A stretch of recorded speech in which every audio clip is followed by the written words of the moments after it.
ثم ما بين الفوائد اللي غادي تلاحظوا مع هذا الخل هذا، وهو انه غينقص من الحده ديال الشخير. الناس اللي كيشخروا بالليل مفيد لهم. المراه الا كانت كتشوف الراس ديالها محنها بقوه الشخير في الليل، هذه فرصه ديال انه ياخذ هذا النوع ديال الخل. علاش؟ لانه غني بالبوتاسيوم.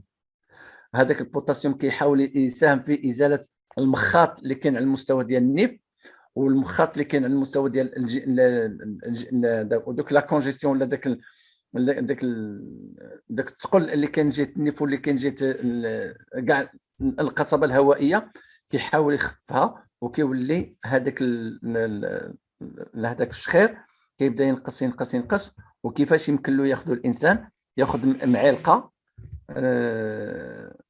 ديال سميتو ديال هاد ديال الخل مع معلقه ديال الماء بارد، ويخلطهم ويشربهم نص ساعه قبل ما ينعس يوميا.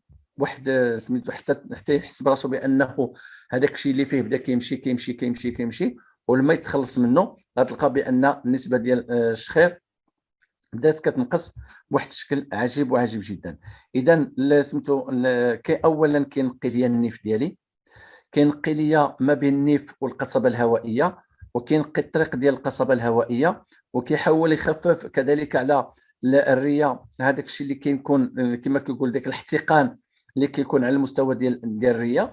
ولما كيتحيد الريه ديالي كتحيد منها هذوك المخاط اللي كان السبب ديالو الحليب اللي كناكلوه بطريقه غير معقوله، والخبزيات اللي كناكلوها بطريقه غير معقوله، اللي كتعطينا بواحد الشكل كبير وكبير جدا هذوك دوك لي كلير، او داك المخاط، او داك باش نبسطوها للناس، اللي داير بحال الخنونه في الوقيته اللي الانسان كيكحب وكتخرج له داك المخاط من الصدر ديالو، او اللي كيخرج له داك السوائل من النيف ديالو. هذوك كلهم السبب ديالهم والاصل ديالهم الكم الغير معقول ديال الخبز اللي كناكلوه في الحياه اليوميه ديالنا.